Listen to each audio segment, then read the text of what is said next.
پیارے بچوں، پرانے زمانے کی بات ہے کہ ایک آدمی تھا جس کا نام تھا شیخ چلی۔ شیخ چلی نہایت ہی بیوقوف، کامچور اور سست انسان تھا۔ اس کی اکثر اس کی بیوی سے ان بن رہتی۔ ایک روز بیوی سے اس کی لڑائی ہوئی تو وہ غصے سے چارپائی سے اٹھ کھڑا ہوا اور دروازے کی طرف قدم بڑھاتے ہوئے کہنے لگا، میں ابھی شہر جا رہا ہوں اور وہاں جا کر نوکری کروں گا۔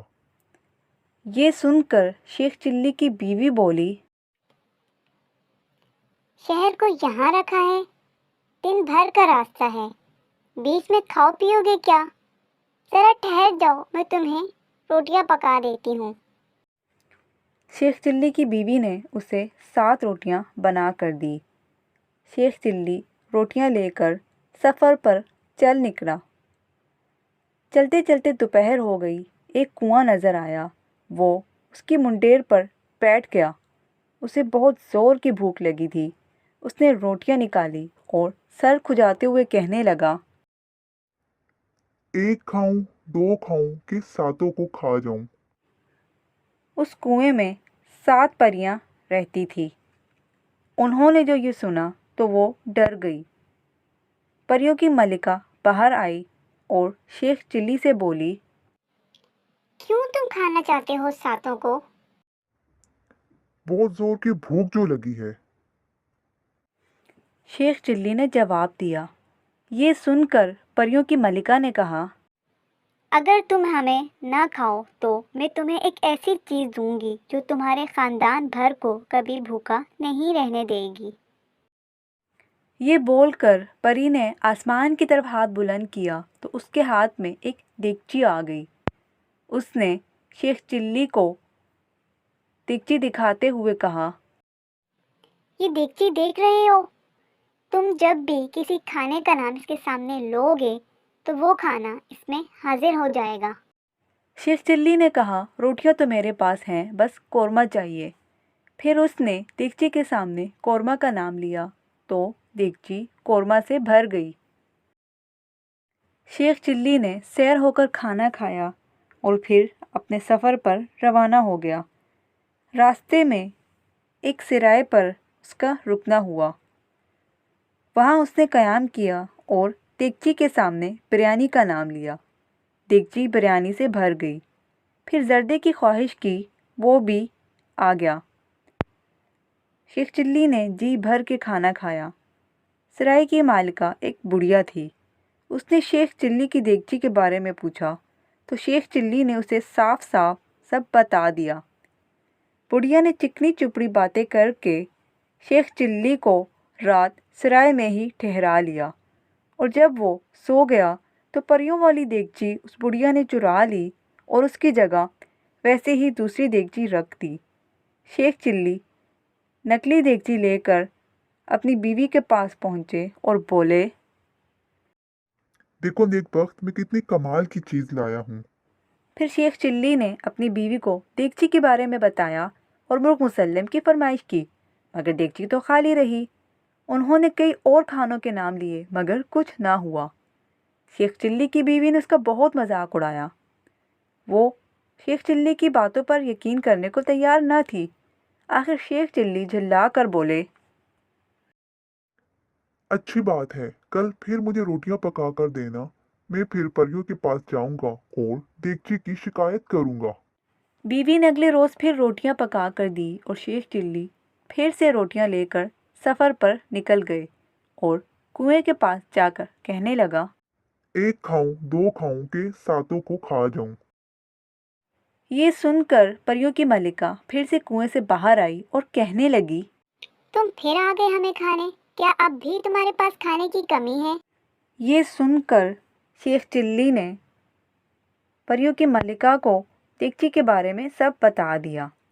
یہ سن کر پریوں کی ملکہ سوچ میں پڑ گئی، پھر بولی، خیر چھوڑو دیگچی کو، میں تمہیں ایک ایسا تحفہ دیتی ہوں کہ مالا مال ہو جاؤ گے۔ اس نے اپنا دایاں ہاتھ آسمان کی طرف بلند کیا۔ ایک سفید خوبصورت مرغی ہاتھ پر آ بیٹھی۔ پری نے مرغی شیخ چلی کی طرف بڑھاتے ہوئے کہا، یہ سونے کا انڈا دینے والی مرغی ہے، जब भी इसे कहोगे ये सोने का अंडा दे देगी। इसे लो और चले जाओ और दोबारा हमें परेशान मत करना।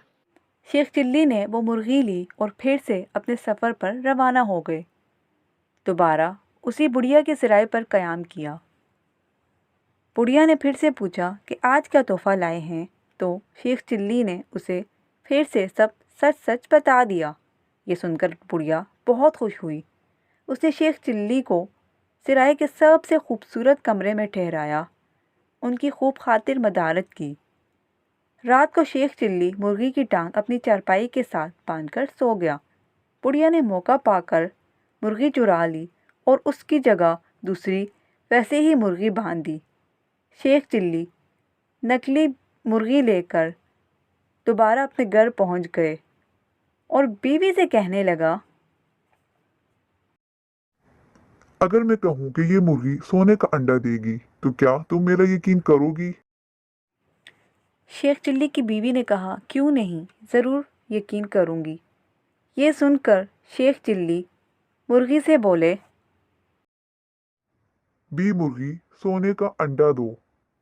लेकिन मुर्गी ने सोने का अंडा तो क्या, आम अंडा भी ना दिया। ये देखकर शेख चिल्ली की बीवी उसका मजाक उड़ाने लगी। शेख चिल्ली को गुस्सा आ गया और वो कहने लगा, कल फिर तुम मुझे रोटियां पका कर देना। देखो मैं क्या हशर करता हूँ जाकर इन धोखेबाज परियों का। अगर वाकई जिंदा ना चबा गया तो मेरा नाम भी शेख चिल्ली नहीं। शेख चिल्ली की बीवी कहने लगी, बस बस रहने दो। मेरा ख्याल है तुम रोटियां हड़प कर ये सारा ड्रामा करते हो। अब कोई रोटी नहीं मिलेगी। शेख चिल्ली बोला, खैर ना देना रोटी, मैं बगैर रोटी के ही चला जाऊंगा। अगले दिन शेख चिल्ली दोबारा कुएं के पास पहुंच गया और कहने लगा, एक खाऊं, दो खाऊं कि सातों को खा जाऊं।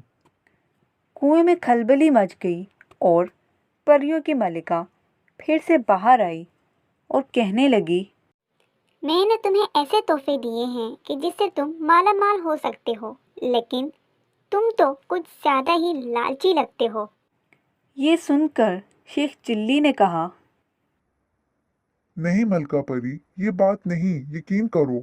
देगची की तरह अब मुर्गी भी मेरी बात नहीं मान रही। मेरी बीवी ने तो मेरा बहुत मजाक उड़ाया है। ये सुनकर परियों की मलिका हैरान हुई और सोच में पड़ गई और फिर उसने शेख चिल्ली से पूछा, अच्छा ये बताओ, घर जाने से पहले ये दोनों चीजें कहीं और भी लेकर गए थे? जवाब में शेख चिल्ली ने बुढ़िया के सिराए के बारे में सब बता दिया। परियों की मलिका बुढ़िया की सारी शरारत समझ गई। उसने आसमान की तरफ हाथ उठाया, एक मोटा सा डंडा उसके हाथ में आ गया। उसने डंडा शेख चिल्ली को देते हुए कहा, ये डंडा लेकर सिराए जाना और कहना, ऐ डंडे, जिसने मेरी दोनों चीजें चुराई हैं उसकी पिटाई उस वक्त तक कर जब तक वो दोनों चीजें मुझे वापस ना कर दे। शेख चिल्ली वो डंडा लेकर बुढ़िया के सिराए पहुंच गए। बुढ़िया ने आगे बढ़कर शेख चिल्ली का इस्तकबाल किया और पूछा कि आज परियों ने क्या तोहफा दिया है। शेख चिल्ली बोले, ये डंडा, और कहा, ए डंडे, जिसने मेरी दोनों चीजें चुराई हैं उसकी पिटाई कर उस वक्त तक जब तक वो दोनों चीजें मुझे वापस ना कर दे। शेख चिल्ली की ज़बान से ये अल्फाज निकले ही थे कि डंडे ने बुढ़िया की पिटाई करना शुरू कर दी। वो चीखती चिल्लाती पूरे सिराए में भागती फिरती रही। डंडा मुसलसल पीछे लगा रहा और धड़ाधड़ उसकी पिटाई करता रहा और तब तक नहीं रुका जब तक बुढ़िया ने दोनों चीज़ें शेख चिल्ली को वापस न कर दी। शेख चिल्ली डंडा, मुर्गी और देगची लिए घर पहुँचे। अब देगची ने फरमाइश करने पर खाने भी दिए और मुर्गी ने अंडा भी दिया। दोनों मियाँ बीवी माला माल हो गए और ऐशो आराम से ज़िंदगी बसर करने लगे।